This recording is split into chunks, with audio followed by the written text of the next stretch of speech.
নমস্কাৰ বন্ধু বান্ধৱীসকল, মোৰ এটা অন্য ভিডিঅ'লৈ আপোনালোকক পুনৰবাৰ স্বাগতম জনাইছোঁ। মই আজি আপোনালোকলৈ আগবঢ়াইছোঁ পনীৰ এটা ৰেচিপি। ইয়াৰ বাবে আমাক লাগিব পনীৰ, আলু লাগিব, বিলাহী লাগিব, এইপিনে পিঁয়াজ লাগিব, আদা নহৰু পেষ্ট লাগিব, তেজপাত লাগিব, জলকীয়া লাগিব। প্ৰথমে আমি এখন কেৰাহী লৈছোঁ। কেৰাহীখন অলপমান তেল গৰম কৰি লৈছোঁ আৰু ইয়াতে মই পনীৰখিনি ফ্ৰাই কৰি ল'লোঁ আৰু ইয়াতে অলপমান মই আলু ফ্ৰাই কৰি লৈছোঁ। আপোনালোকে আলু দিব পাৰে, নিদিব পাৰে। আৰু এই একেখিনি তেলতে মই অলপমান পিঁয়াজ দিছোঁ। পিঁয়াজখিনি অলপমান ফ্ৰাই হোৱাত ইয়াতে মই আদা নহৰু পেষ্ট দি দিলোঁ আৰু ইয়াতে মই তেজপাত দুটামান দি এইখিনি ধুনীয়াকৈ ভাজি লৈছোঁ।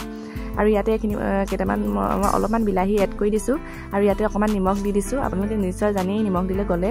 এইখিনি দেখিছে মই এইখিনি ধুনীয়াকৈ এতিয়া গলিবলৈ আৰম্ভ কৰিলে আৰু ইয়াতে মই অলপমান দি দিছোঁ পাঁচফোৰণ, এইপিনে দি দিছোঁ পনীৰ মছলা দিছোঁ, এইপিনে জিৰা গুড়ি দিছোঁ। আপোনালোকে মছলা আপোনালোকৰ নিজৰ প্ৰয়োজন অনুসৰি দিব আৰু ইয়াতে অলপমান মই হালধি এড কৰি এইখিনি ভালদৰে মিক্স কৰি লৈছোঁ।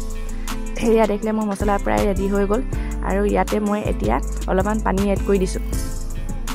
আপোনালোকে এনেদৰে বনাই খাই নিশ্চয় চাগে। যদি মোৰ ভিডিঅ'টো চাই ভাল পাইছে তেনেহ'লে প্লিজ লাইক কৰিব, শ্বেয়াৰ কৰিব আৰু ছাবস্ক্ৰাইব কৰিবলৈ নাপাহৰিব। আৰু ইয়াতে এতিয়া মই পনীৰখিনি এড কৰি দিলোঁ।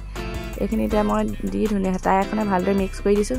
এয়া দেখিছে এতিয়া মোৰ পনীৰখিনি এয়া উতল আহিবলৈ ধৰিলে। আলুটো আপোনালোকে দিব পাৰে, নিদিব পাৰে। এতিয়া মই এখন অলপ দেৰি ঢাকোন মাৰি দিলোঁ আৰু যেতিয়া উতল আহিলে ইয়াতে মই অলপমান বাটাৰ এড কৰি দিলোঁ। আপোনালোকে দিব পাৰে, নিদিব পাৰে, কিন্তু দিলে বহুত টেষ্টি হয় খাবলৈ। এয়া দেখিলে ইতিমধ্যে মোৰ পনীৰ ৰেডি হৈ গ'ল।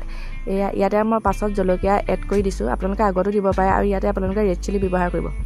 এয়া দেখিলে এখন মোৰ চিম্পুল থালি ৰেডি হৈ গ'ল। এইপিনে পনীৰ আৰু এইপিনে ভাত, ওপৰতে টেঙা পিচ লৈছোঁ, এইপিনে আমৰ আচাৰ আৰু এই তিয়ঁহৰ চালাড। আজিলৈ আহোঁ তেতিয়াহ'লে বাই।